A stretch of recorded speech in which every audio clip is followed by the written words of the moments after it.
Well, I think it's finally happened. People have been warning me for a long time that the transmissions on these vans are really unreliable. This one's got about 220,000 kilometers on it, and this morning it just started out as a wobble at slow speeds. Then over a couple hours it just got worse and worse to the point where it's really struggling to get out of first gear, and now going down the highway it's just clunking between gears, it's squeaking and making all these noises.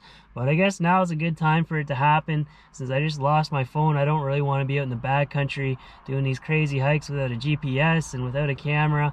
Yeah, I still do have my GoPro, but I just prefer filming my hikes on my phone camera.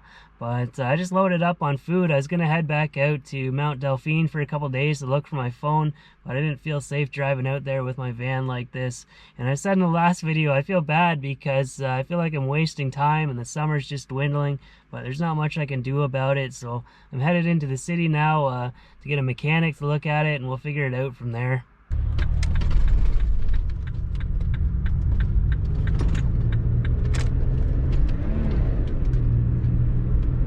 So this is my second night in a hotel. They thought it'd only take one day of work, but they ran into some problems, so here I am again. They were super nice about it, and they offered to pay for tonight's stay, so that's all good. But yeah, it needs an entire new transmission. I took it into a transmission shop first to see if they could work on it, but they're backed up for 3 weeks, and that's not an option to sit around here that long. So I took it into the dealership. They started working on it right away, and hopefully it should be ready soon.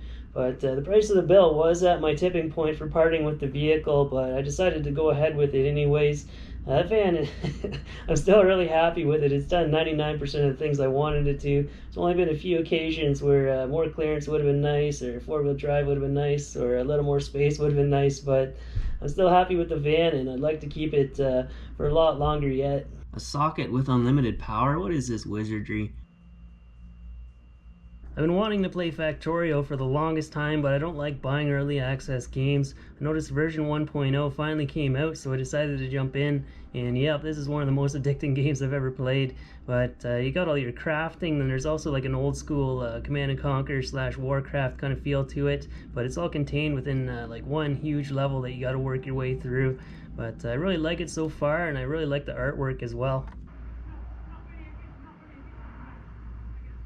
I got my van back today. It's running great. It's shifting buttery smooth. I don't think it's ever run this good, actually. I remember back when I first got it, I just always thought it had clunky shifting.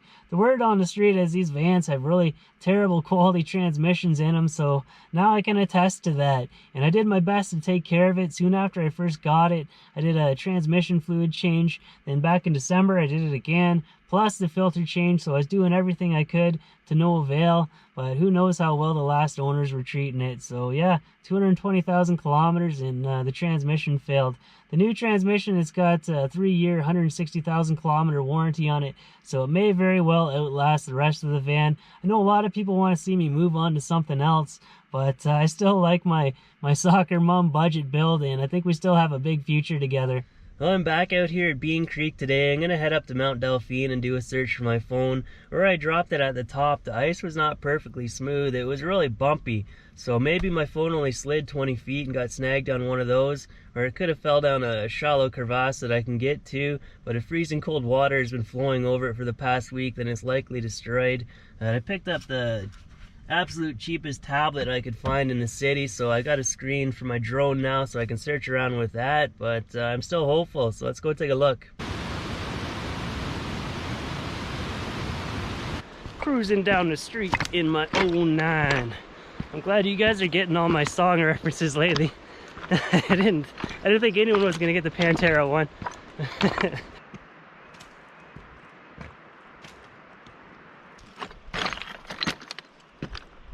Beautiful day for a hike though. It might be fun to do Jumbo Mountain sometime. You can't see it from here. I think that is Catalyst Mountain. I'm not too sure. Jumbo Mountain's on the other side of that, but the road continues down around, and I think you could walk up there and across the top.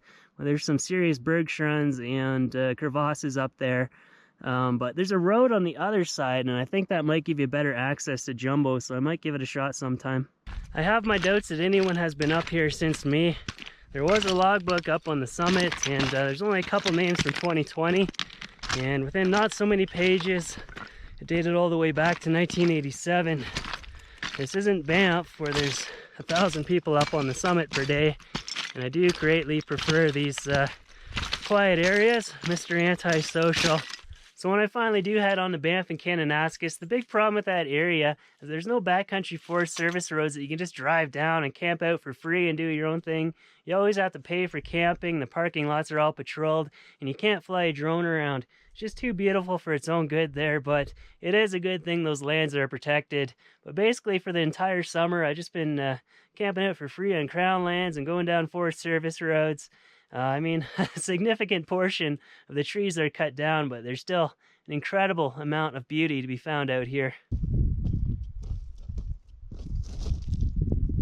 So I dropped my phone up there. It could still be up there, but if it had enough momentum, it would have slid all the way down here. The surface is just riddled in all these crevasses. It's just a giant game of Plinko. It could be anywhere here, but I picked up this smartphone-sized piece of rock. I'm going to go all the way back up there and drop it in the same spot. See if I can get a better idea of the trajectory. So I went out there and threw my rocks. I had two. I figured two was better than one in some cases, but the first one spun way off in that direction and the second one went way over there, so that's not going to help me any. I'm going to get the drone out now.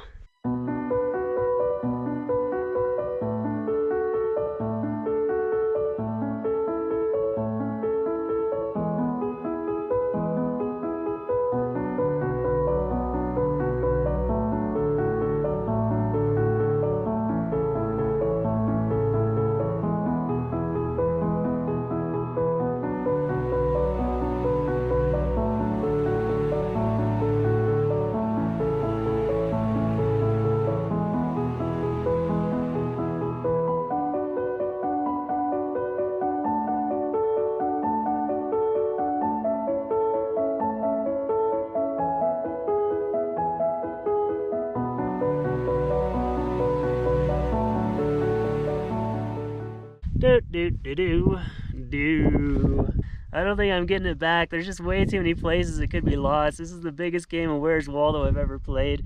I'm gonna head back to the van and take a closer look at the footage on my laptop, but I don't think I'm getting it back. Well, no happy ending today. I looked over that video footage and I can't see anything. Comb the glacier. I ain't seen poop.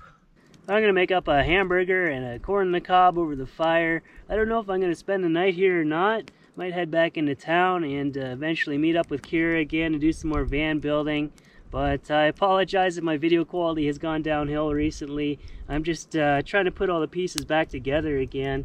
Lots of horseflies out here though. Seems to vary place by place, and I think the horseflies really like the hot weather. Well, I was going to wrap this up in tin foil, but I just ran out, so I'm going to have to just carefully try and cook it right over the fire.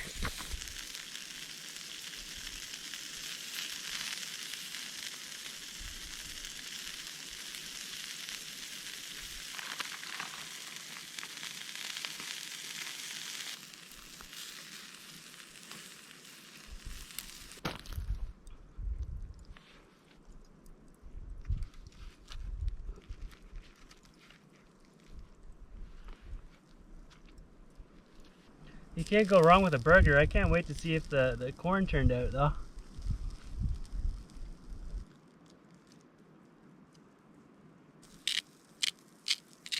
I don't think I've ever had corn right over the fire like this before.